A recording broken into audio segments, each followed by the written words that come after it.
Hola, amigos. Sorry to pop up on you like that. I have a really important point to make about Doctor Who. Something came to light recently that I just had to share because I don't think anybody's seen this. But in the meantime, I hope it's okay. I'm going to talk and do because I'm trying to set up my studio to stream a little better. I've been doing some live streams recently, but I'm not happy with the shot. So I'm just going to fix a bit of lighting while I'm doing it. I hope you don't mind. Give me your thoughts on is the lighting okay as I'm doing it. So anyway, yeah. By the way, in case you're wondering, I'm shooting this on a Sony ZV-E10. It's a camera I've just got. And the microphone I'm using is a Kokonisi. I think it's like a Chinese brand Amazon thing. It was about 20 quid. Not expensive. Anyway, right. So, a thing came out about... By the way, I'm going to be messing about with lighting while we're doing. I hope that's okay. Tell me if you like it. Tell me if it looks good. I actually need your thoughts on this. Yeah, it came out recently in the magazine Deadline. It's like an industry insider magazine. It came out recently about all the reasons why Disney are not going with Doctor Who anymore. Why they've abandoned it. They're not funding it after 2 seasons.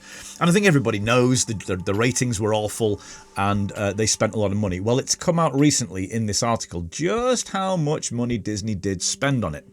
Or at least how much the episodes cost. And a lot of that came from Disney. And you might have heard this figure already, but it turns out that the latest 2 seasons, the Disney seasons or the Disney partnered seasons of Doctor Who, Russell T Davies Part 2 and Ncuti Gatwa, is that how you pronounce his name? I'm not trying to disrespect the guy. I really struggle to pronounce his name.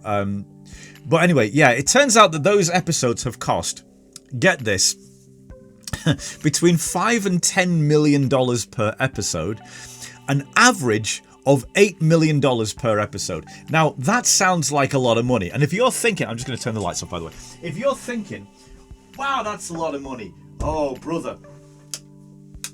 Let me tell you, you are not even close if you're thinking that's a lot of money. Let me give you an example. Okay, so that money, $5 to $10 million, average of $8 million, that's how much it cost for an episode of Game of Thrones. So this is what $8 million on the screen looks like. Not this, this. Not this, this. Now, you tell me, has that money been spent very well? I don't think so. I think it's awful. And in fact, I can give you more examples because I think examples really help to put this out there. How's the lighting, by the way? Is this okay? I mean, I'm thinking this is all right. I've got a screen at the side of me here, which is what I'm looking at. The glasses. I don't like the shadow from the glasses. I'm going to try and fix that because if I take this light away, I think I get too dark and the picture gets a bit grainy. Oh, that looks okay actually. All right. So anyway, yeah. So okay. So we got an episode of Game of Thrones. Or, for the amount of money that was spent on Ncuti Gatwa's Doctor, you could have between 1 and 2 episodes of Stranger Things. Yes, it cost between the same and twice as much as an episode of Stranger Things. Now, these figures you have to adjust for inflation, so we can't be exact. And obviously, some episodes cost a lot more than other episodes, so that's fair. But still, look at that series in its totality. Look at the whole of Game of Thrones. Look at the whole of Stranger Things. On average, Doctor Who cost twice as much, between the same and twice as much as an episode of Stranger Things. Or 2 episodes of The Expanse. Or between 3 and 8 episodes of the 2003 Battlestar Galactica. Now, whether it's 3 or 8 depends on if you're adjusting for inflation. But either way, that was one of the best looking sci-fi TV shows. In fact, no, stop that. It was the best looking sci-fi TV show in history. It blew everyone away at the time with how great it looked. And yet they were spending $1 million per episode. And we can go on. We can compare it to other Doctors and their eras. So for one episode of Ncuti Gatwa, you could get 2 episodes of Jodie Whittaker. Now, depending on whether you like Jodie Whittaker, you might say that that's a good thing or not. I don't know. I've just put a ring light on at the side of me. Is this too bright now? I'm going to turn this one off. So yeah, twice as much as Jodie Whittaker, or between 3 and 4 episodes of Peter Capaldi you could get for one episode of Cutie, or between 2 and 6 episodes of Christopher Eccleston, Matt Smith and David Tennant. And yes, I do have the numbers for Classic Who as well. Me and ChatGPT have been very busy looking this up, and there's no official figures for anything older, but on the whole, you're looking like 200 to half a million for those, even the later episodes of Classic Who, like Sylvester McCoy, when adjusted to today's money. So you're talking 5 to 10 episodes of even the later episodes of Classic Who for one Ncuti Gatwa. Is it that much better? Is it 5 to 10 times better than it has been before? I think I'm with most people when I say this has literally been the worst Doctor Who of them all. Some people might say no, Jodie was even worse. Jodie herself was fine, she acted pretty well, but the writing was awful. But I have real problems with this last season. But certainly we can see that even if you're just looking at the amount of money spent on VFX and costume and set design and stuff like that, what we can see is that all of these series of New Who, all of them, they've all been around the Battlestar Galactica Expanse kind of money spent on them, and they look awful by comparison.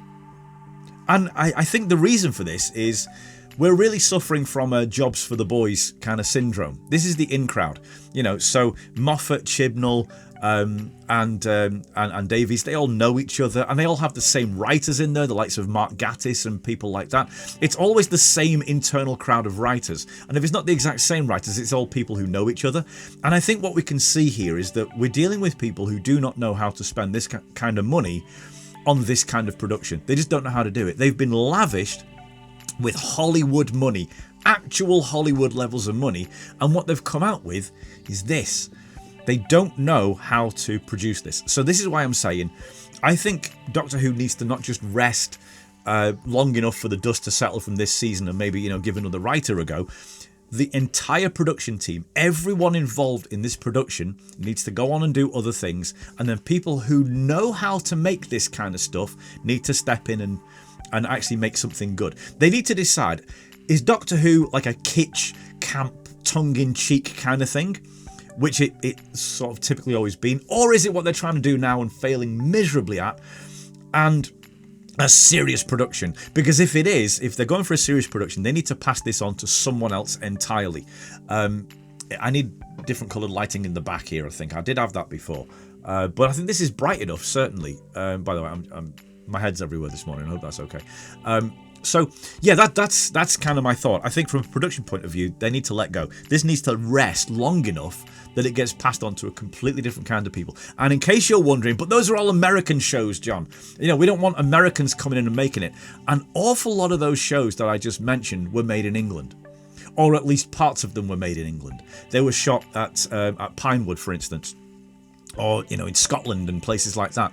And there's an awful lot of British talent involved in making these, in VFX, in costume. And I mean, I actually know a guy who makes miniatures, and he's used in Hollywood films. And Peter Jackson won't actually use anyone else. He's the guy. He's based just north of Liverpool. So this is still British talent. It could be British producers making something far better than this. But anyway, that's about it. I'm gonna carry on and try to improve this shot a little bit. I think the angle's okay. What do you think? You tell me. I need to know. Is this an okay shot for streaming? I think it needs to angle down a little. Either that, or I just need to come up in my chair. Yeah, I'm a bit more central there, aren't I? Okay, so yeah, that's it. I'm done. Rant over.